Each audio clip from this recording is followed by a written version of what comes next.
Hello guys, welcome to Hawaiian Top Team Media. I'm Andy Haumana. Today we're here at West Oahu MMA on the beautiful Waianae coast of Oahu, a place that's produced many champions and prolific fighters from boxing, kickboxing, mixed martial arts, and wrestling. And today I'm with a man you can catch at Bellator, December 15th at Blaisdell Arena, right here in his hometown of Honolulu, Hawaii, Maki bombz Pitolo.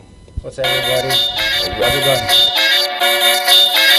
Watch this, sweat it out now. Run that track, run it out now. Run that track, run it out now. Run that track, run it out now. Watch this, sweat it out now. Run that track, run it out now. Run that track, run it out now. Run that track. So Bellator, bro, it's a big show.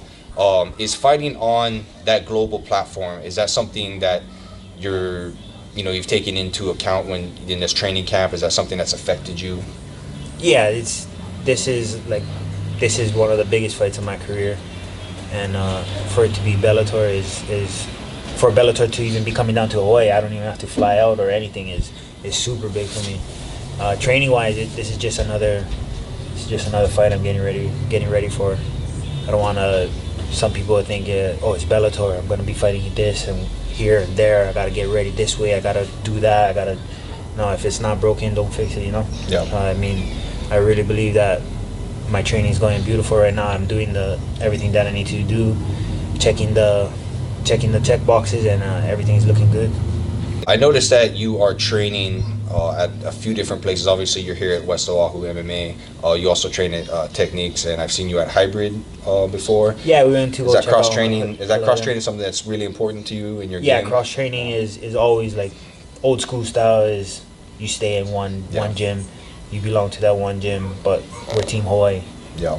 Wherever we can get the work into for all of us to grow. Yeah. Is the best thing for everyone, especially in the generation now. Everybody's so advanced.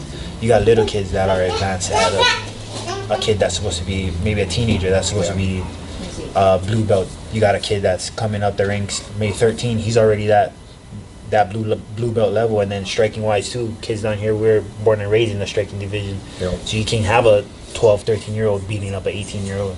But if you can grow together, that's where it's even better, because then when the 13-year-old gets up there and the 19-year-old is in his 20s and they're up there, he can lead the way and they can all grow together. Yeah, it's really important. That's what I feel. The Huis around here is strong, Yeah. but we're not afraid to, when it's time to turn on that warrior spirit inside of that cage, we're down to do it. We're all hard on our sleeves, but when we're outside, that's where we show love, we show the aloha, and we're all about that love. Yeah. But yeah, man, growing up and seeing where we're at now, especially our generation of fighters, and then even in this gym alone, we got some young up and coming talent that is growing, and we're also showing them that, hey, it's okay to go out there and learn a little bit of this, a little bit of that, add a little bit of here, a little bit there, because at the end of the day, you got to use what works for you. Yeah. And then you can't, So not everybody's gonna use the jab the same way we use our jab. Yeah. Somebody uses it here. Maybe you use your jab a different way from I use my jab, but it's always good to know it. Yeah, 100%. Your first pro fight? My first pro fight was against the guy that I'm fighting this coming Saturday on Bellator. I made my debut against Chris Cisneros. Yep. And it was a good fight. I got caught with an armbar, but it's never a loss if you learn from it. So, yeah, I learned from that fight a lot, and it really showed me who I am and what I wanted to do. It made me get up, dust the dust off, and get right back at it. Yeah. So how does that feel, being able to go against a guy that, when you look back in retrospect, you're just like, oh man, I could have beaten him if I had done this, and you're getting that chance now. Yeah. So how does that feel? A lot of people are saying I get to redeem myself, but I'm just looking at it it's coming full circle in my career. I made my pro debut against this guy, and now one of the biggest fights in Hawaii history is coming down to Hawaii. So I get to show everybody that I belong in there. Yep. And then it's kind of like me, maybe just evolving. I want to say evolving to that next level of the sport, becoming that pro level, I guess, or that elite level onto the bigger stage, and letting everybody and the world know that I'm ready to do work.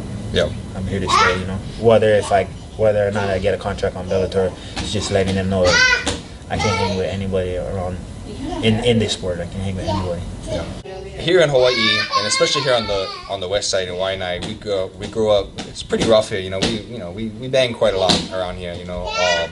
And is that something that you think has led to where you are today? Like, where did your career first? Like, where did you get that spark of, man, I want to be a pro fighter? Like, how did the whole journey start for you?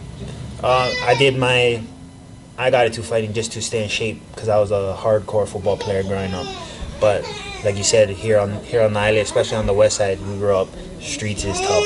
The streets make us and break us. We got to learn how to fight, defend ourselves, and that's where I got the taste of it. But just getting in shape and finding out that there was kickboxing events going on around Hawaii, I was oblivious to all of that. Once I found out that you could fight, I got into it, started training for my first fight, and I fell in love right out the gate. Right when that bell rang, I fell in love with the butterflies. I love when the butterflies are running through and you can't control what's going on around you. You got one ref inside the ring, a guy that you're supposed to be fighting, and you were getting ready for that guy for like 6 to 8 weeks. It's go time. Yep. And that's what that whole element of fighting, walking out, preparing for the fight, weighing in, being in that atmosphere. I love it. Yeah. You know what? Because you're getting exposure at literally one of the top 2 levels of MMA right now. Yeah. Like, it literally doesn't get bigger than UFC and Bellator. Yeah, and you're on this card.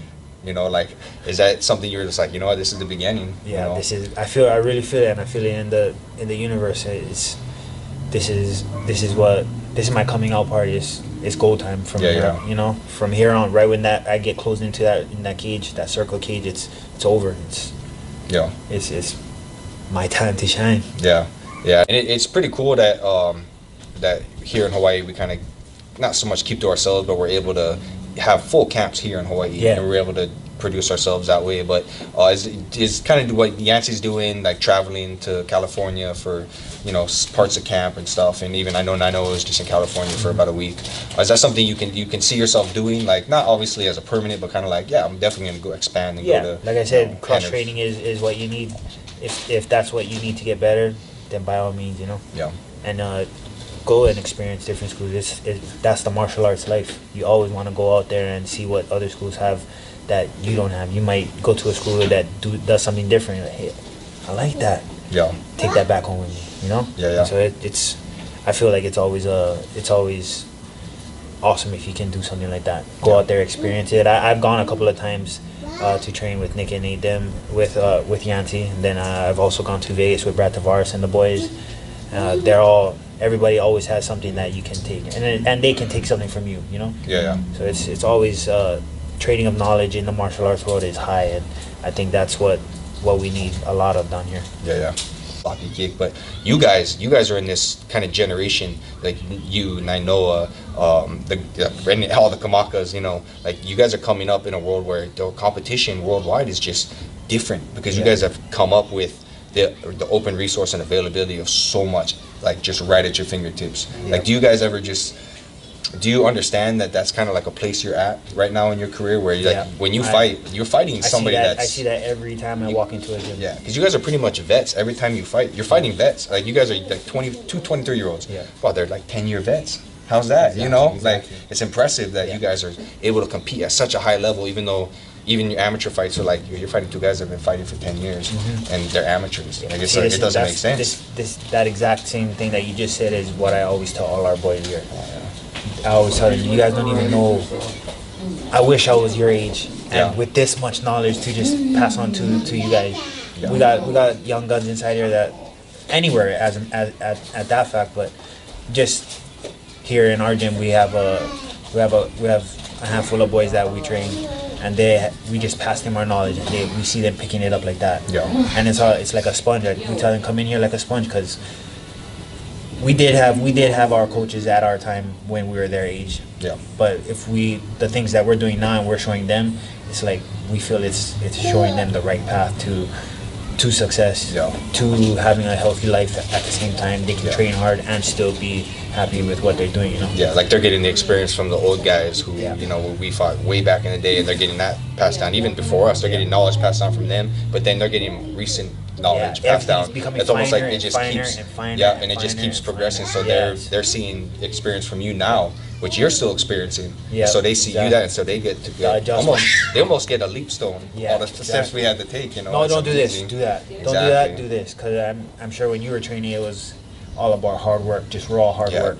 Oh, Do it's this terrible. 100,000 times. Do Yeah. this 100,000 times. Yeah. Now is do 10 of these, and then twist it and do 3 of 12 these. 12-round and sparring. maybe 3 of these. Hard, Yeah. fresh person Exactly. every See time. what It was I mean? terrible. It was just It was hardcore, rough. and now you think about it now. You probably in the sport that we're in now, you probably could still be, if the knowledge was there, you probably Yeah. still could be. Because now, like honestly, the biggest thing in our game is the recovery. Yeah, definitely. After we put in hours of work in a whole day, you gotta get at least 2-3 hours of recovery. Yeah, yeah. So if you had that brought up to you, back then everybody would be like, recovery. Yeah. Throw some eyes on that shit. You good? Yo, you you good? in, bro. We 30 get it. minutes. Go. Easy, Go Hawaiian. another We get 12 it. rounds. Yeah. You know? But now it's like, oh, take care of yourself. Yeah. But in the long run, 5-6 years from now, you're gonna be one of those uncles talking story and freaking wishing you went inside that massage chair, wishing you went inside the cryo 100%. chamber. You know, Yeah. wishing you did this or It was, did it was that. ice got a bath for massage here, everything. you know? Yeah. When sometimes that was not the best thing for you. Exactly, Sometimes. exactly. The Bellator, December 15th.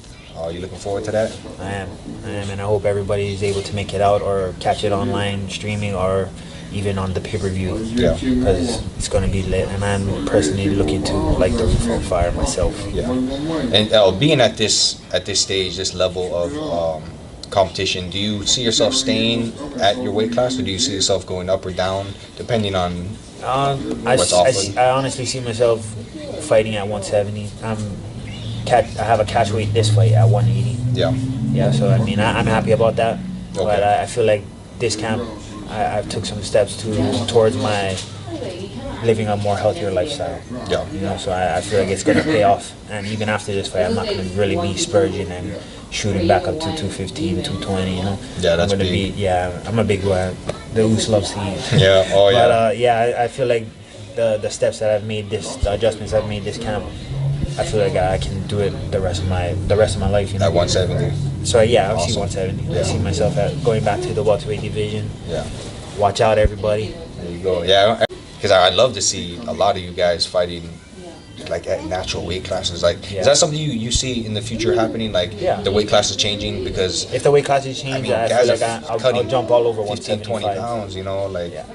it's rough. I honestly will fight at 185 also, but Yeah. if I feel like I'll do the best at 170. Yeah. Until 175 class opens up, then I'll see 175. Yeah, hopefully that happens. Yeah. 'Cause, And there's if a they lot don't, of if they guys. do start doing one F, like how one championships are Yeah. doing, if they do their weight cuts like that, then I'm sure we'll see myself and a lot of guys that usually fight at 170 at 185. Yeah, that's gonna be a scary thing to see. People fighting healthy. Yeah, You know, yeah. like no weight cut. Imagine that, bro. Oh, that's a world. That's a. I don't mind. I'd I like don't to mind see. fighting at 185. You know, I walk Yeah. around at that weight when I'm in camp. So I mean, Yeah. I'm used to it. Yeah. I'll battle anybody at 185. You know. Yeah, definitely. All right, Maki Pitolo, you can catch him December 15th, Blaze the Arena, right here in Honolulu, Hawaii. Aloha, guys. Thank you for joining us. You guys have a good one. Oh, yeah.